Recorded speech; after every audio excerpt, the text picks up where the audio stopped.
All right, so this chapter is about neural networks, and neural networks are actually the fundamental part of deep learning. Okay, so in this chapter, we're gonna learn how neural networks work and then how we can train the neural network models. Okay, and if we stack lots of neural network layers, that is just deep learning. Okay, so in this chapter, first we're gonna talk about the brain neural network and the artificial neural networks. And then we'll see the history of artificial neural networks really briefly. And then we'll talk about neural networks and forward propagation and backward propagation. And then as an appendix, we can discuss some early neural networks. And I want to start from neuron doctrine. So, in the human brain, the nervous system consists of neurons and discrete individual cells interconnected through synapses. This is how we understand our brain. Okay, so the brain is based on the neurons. And before this neuron doctrine, there was another kind of idea about our brain, which is the reticular theory. So, in this theory, they understood the brain as a single continuous network, so which is kind of the opposite of neuron doctrine, right? So in AI systems, we have similar kind of doctrine because artificial neural networks are inspired by brain neural networks. So we have something like a neuron doctrine in AI systems too. So something like the societal mind. In this book, Marvin Minsky argued that the human intelligence was derived from thousands of simple agents working in concert, something like neurons. And Jeff Hawkins actually argued that we have only one algorithm in our brain, so we don't need a lot of different algorithms to train our brain. We have just one algorithm. In this chapter, when I say just neural networks, it means artificial neural networks. Artificial neural networks are computational models inspired by brain. Some people might want to say artificial neural networks are computational models imitating brain, but artificial neural networks work quite differently from actual brain in many ways. Okay, so it's safe to say that artificial neural networks are inspired by brain neural networks. So in the brain neural networks, we have neurons, but in the artificial neural networks, we have nodes for processing units. And in our brain, we have a synapses to connect all the neurons, and we can implement that with weights in the artificial neural networks for connections. And this figure it was drawn by Cahal in 1905. Actually, he observed lots of neurons with microscope and he drew with his pencil. Okay. And based on this drawing, he got this idea. So our brain is based on the neurons and the synapses, nodes and the connections. And then when we approximate really simply, then this is artificial neural networks. We have a node corresponding to neurons and we have a connections corresponding to synapses. Now let's talk about the history of neural networks. And in this class, we're not going to go through all the details of the neural network history, but I'm going to look at the rough flow and the main events and some names. Okay. So arguably, neural network began in 1949 by Donald Hebb, who proposed Hebbian learning. So arguably, he's the father of neural networks. Okay, so even though he proposed this algorithm to train neural networks, but we couldn't see any working algorithms. Okay, but in 1958, and Frank Rosenblatt proposed perceptron, and perceptron is a single layer neural network. Actually, it has more layer, but perceptron has only one trainable layer, and Based on perceptron, Frank Rosenblatt actually demonstrated some system which can recognize some alphabetic characters. Okay, so people got surprised and excited. So people started believing in artificial intelligence or neural network. But Marvin Minsky, who was, by the way, a rival from high school. Anyway, Marvin Minsky, by the way, he's an MIT professor who proved that Rosenblatt's perceptron is kind of limited. Okay, so we couldn't solve a real problem with the perceptron. So Marvin Minsky actually proved that a perceptron cannot solve complicated problems. And then in 1986, finally, backpropagation was proposed by David Romerhalt, Jeff Hinton, and Ronald Williams. And by these backpropagation algorithms, and now we can train the deep neural network. But the computing power was back then computing power was limited, so we couldn't see anything great. But in 1995, Vemnick and Cortez proposed SVM, which is a simpler machine learning algorithm.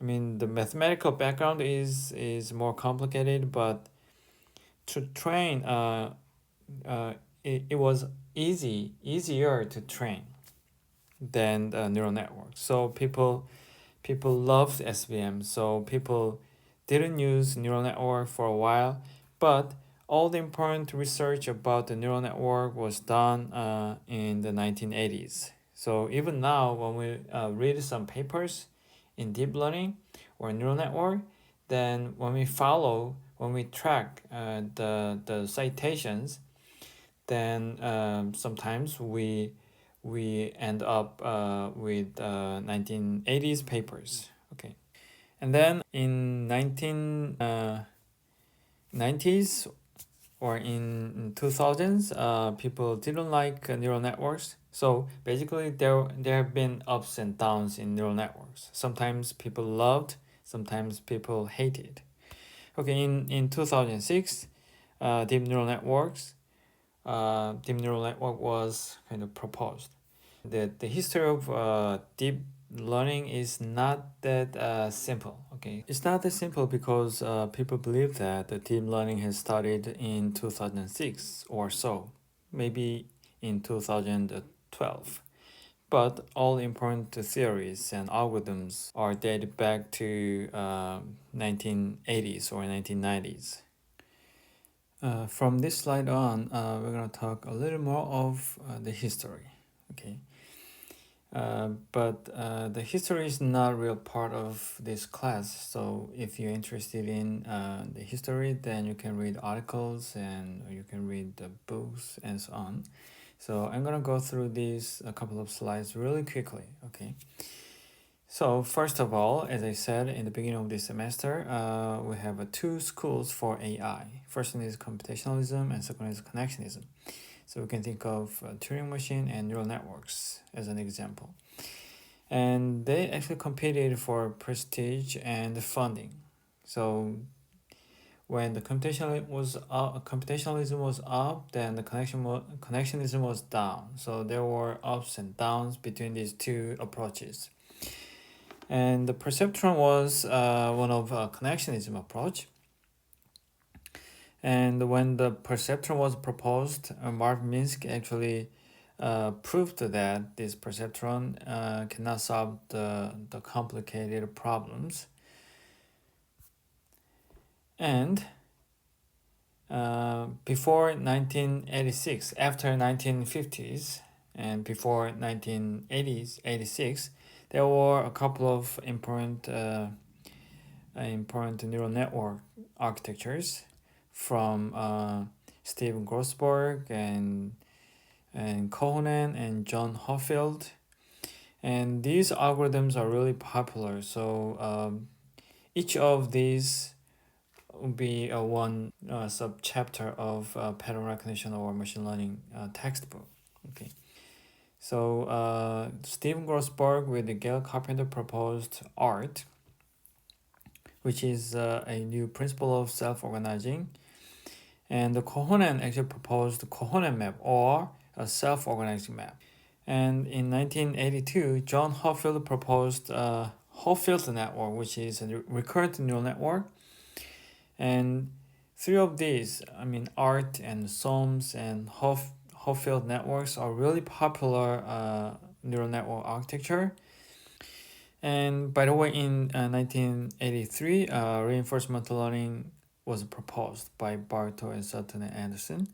And in 1985, Baltimore machine was proposed. So Baltimore machine is kind of general machine, and there is a restricted Baltimore machine. Restricted Baltimore machine or RBM is really popular, but Baltimore machine is a general machine. In theory, it is good, but it is too general. So computationally, it's too expensive to solve back then. So RBM, restricted Baltimore machine, was used. Anyway, before 1986, without backpropagations, there were a couple of important neural network architectures. And finally, in 1986, backpropagation was proposed by Hart, Hinton, and Williams. And also, this one was discovered by Paul Webos, okay, in 1974 in his PhD dissertation.